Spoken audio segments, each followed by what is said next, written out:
드라마제니입니다. 눈물의 여왕 드라마가 방송되었습니다.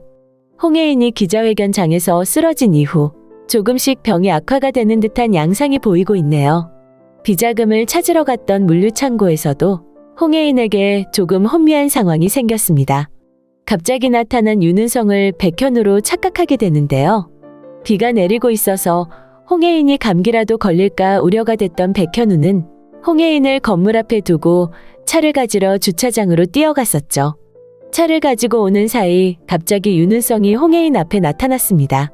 그 모습이 백현우로 보였기 때문에 보는 우리는 모두 백현우로 속고 말았네요. 혜인아, 왜 이러고 있어? 어서 일어나. 쪼그리고 앉은 홍혜인에게 윤은성은 손을 내밀었죠.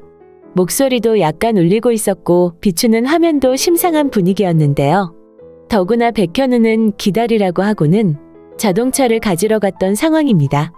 많이 기다렸지. 어서 가자. 백현우라면 이랬어야 맞는 말이 되는 건데요. 하지만 앞뒤 상황을 모르는 윤은성은 왜 이러고 있어? 라고 물었네요. 그리고는 어깨를 감싸고 데려가서 자신을 차에 태웠던 거죠. 홍혜인의 시선으로 연출되었기 때문에 우리에겐 그가 백현우로 보일 수밖에 없었던 거고요. 진짜 백현우는 가짜 백현우가 홍혜인을 데려갔다는 걸 알고 죽기 살기 그 차의 뒤를 바싹 따라붙었습니다. 윤은성은 홍혜인이 자신을 백현우로 착각하고 있다는 걸 알고 있었죠. 쪼그리고 앉은 몸을 일으키며 윤은성을 보고 현우 씨라고 불렀으니까요. 하지만 윤은성은 자신이라는 걸 밝히지 않았네요. 그냥 가짜 백현우 역할이라도 하겠다는 생각이었던 건데요. 이건 아무리 봐도 음흉한 느낌을 지울 수 없습니다. 홍혜인이 기자회견장에서 모든 사실을 다 밝혔던 일 때문에 당연히 곤란해진 윤은성인데요. 하지만 그럼에도 불구하고 윤은성은 홍혜인의 병원으로 찾아왔었죠. 물론 홍혜인이 불렀던 상황이었고요. 홍혜인은 옆에 윤은성을 앉혀놓고 그날의 일은 조금도 미안하지 않다고 말을 했네요. 더구나 자신을 또 다시 건드린다면 이번엔 더 큰 걸 잃게 될 거라고 못을 박았는데요. 윤은성은 홍혜인이 이럴 걸 알면서도 병원으로 오라는 말에 냉큼 달려왔다고 했습니다. 홍혜인의 전화가 설레었다고 말이죠. 넌 모르잖아. 내 마음이 얼마나 오래됐는지, 언제 시작됐는지. 그래, 나는 당연히 모르지. 홍혜인은 냉정하게 말했죠. 그걸 알 필요도 없다고 말이죠. 미국서 대학을 다닐 때 자신이 힘들 때마다 윤은성이 도와줘서 홍혜인은 너무도 고마웠다고 하는데요. 하지만 홍혜인은 윤은성과 가까웠던 관계를 접고 다시는 보지 말자고 했었다고 하죠. 알고 보니 자신을 그토록 힘들도록 일을 꾸몄던 사람이 바로 윤은성이라는 걸 알게 되었으니까요.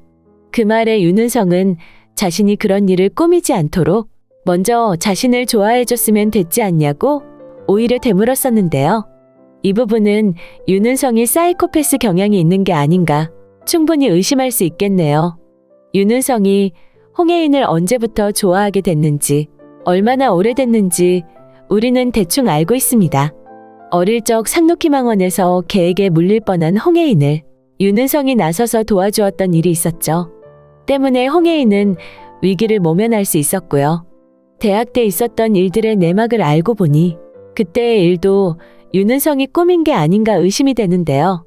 갑자기 사나운 개가 홍혜인에게 달려들도록 만든 사람이 윤은성이 아닌가 하고 말이죠. 그래도 그때는 겨우 10살쯤의 어린이였기 때문에 그런 의심까지는 하고 싶지 않는데요. 하지만 윤은성이 어린 시절부터 이제까지 홍혜인을 향해 일편단심 마음을 먹고 있었고 홍혜인을 자신의 사람으로 만들기 위해 물불 가리지 않았다는 사실만은 확실합니다. 그리고 그런 윤은성의 마음은 사랑이 아니라 집착이라는 것은 분명한 사실이죠. 엄마에게 버려져 고아원으로 가게 됐고 겨우 12살 나이에 말도 통하지 않는 외국으로 가서 말도 통하지 않는 외국인 부모에게 입양이 되었던 윤은성입니다. 지금 하는 짓을 봐도 엄마 모슬이에게는 일도 미련이 없는 사람인데요. 다만 윤은성의 관심은 오직 홍혜인뿐이죠.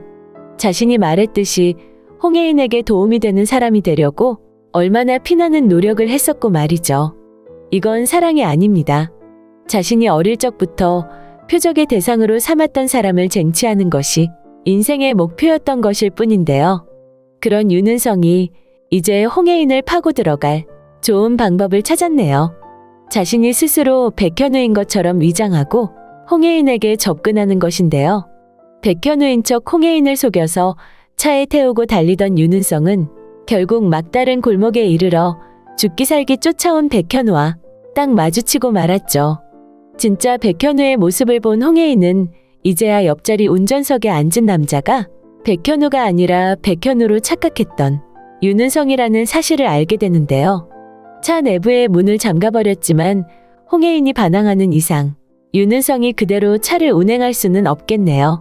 강압적으로 어떻게 해보려다 결국은 홍혜인이 차에서 내려 백현우에게로 가버리게 될 텐데요.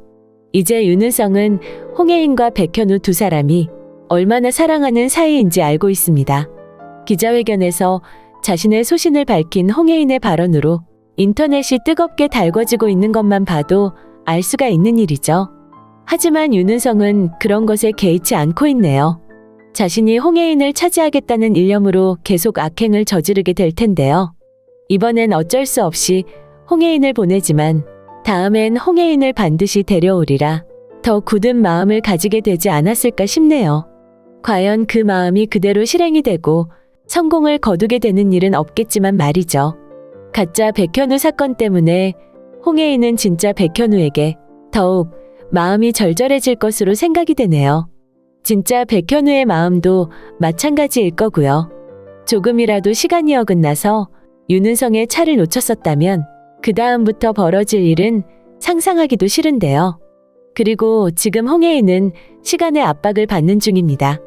담당 의사가 말한 3개월로부터 벌써 많은 시간들이 뭉텅뭉텅 흘러버린 건데요. 가짜 백현우를 떼어내고 두 사람은 백현우의 오피스텔로 왔네요. 두 사람이 3년이나 되는 결혼 생활을 했었고 이혼 서류에 도장을 찍었지만 모슬이와 윤은성의 반란으로 바로 백현우의 고향집으로 퀸즈가 사람들이 내려가는 일이 벌어졌던 건데요.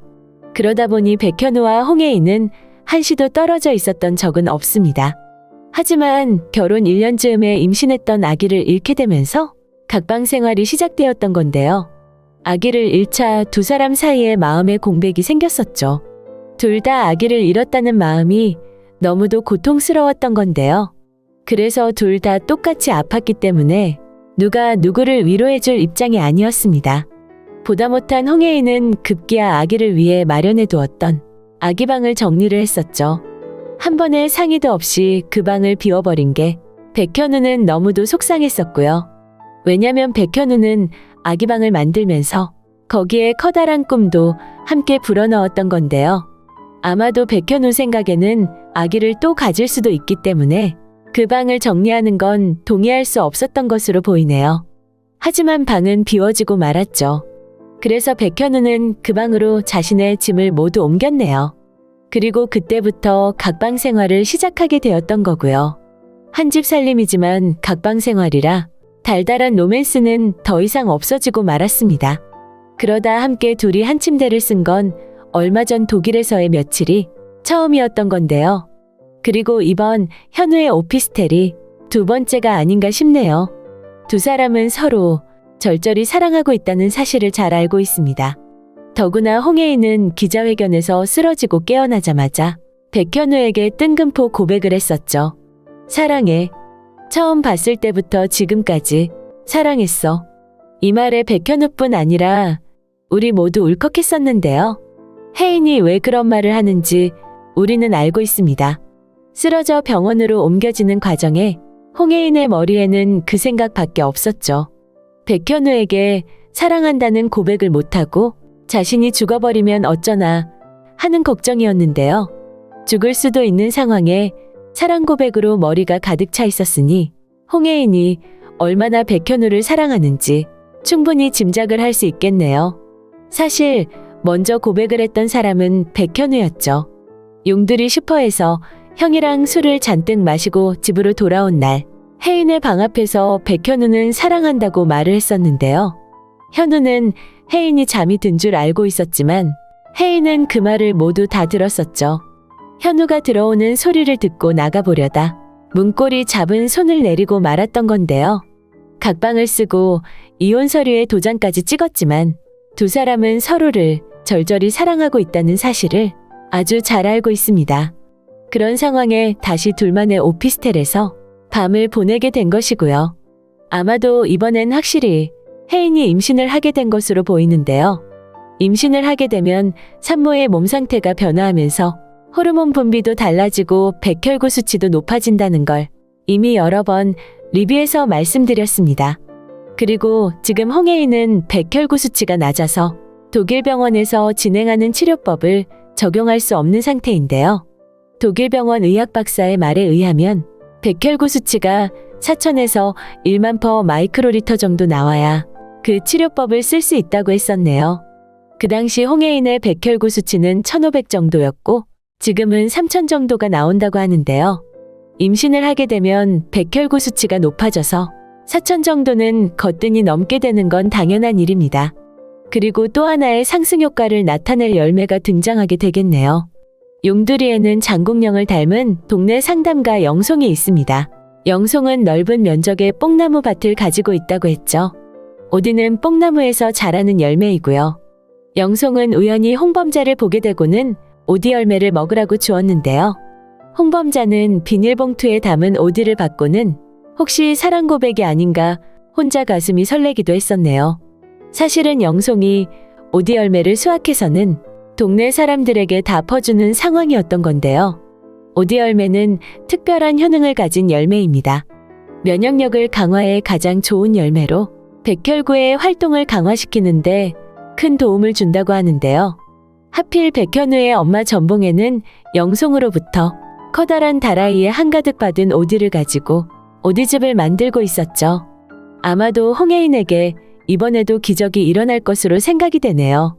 가장 결정적인 건 임신이 되면서 백혈구 수치가 치솟는 것이고요. 거기에 오디즙이 상승 효과를 내면서 독일 병원에서의 카티셀 방식 치유가 가능하게 될 것으로 예상이 됩니다. 아기가 뱃속에서 자라는 동안 치료는 완전히 끝나게 될 텐데요. 병이 완치됨과 동시에 아기가 태어나게 되지 않을까 짐작이 됩니다. 백현우와 홍혜인을 꼭 닮은 아이가 태어나면서 드라마는 대단원의 막을 내리게 되겠네요. 벌써 끝난다는 생각만으로도 마음이 허전해지지만 건강해진 홍혜인과 백현우 그리고 예쁜 아가를 생각하면서 마음을 달래봅니다. 드라마젠이었습니다. 재미있으셨다면 구독과 좋아요 부탁드릴게요. 감사합니다.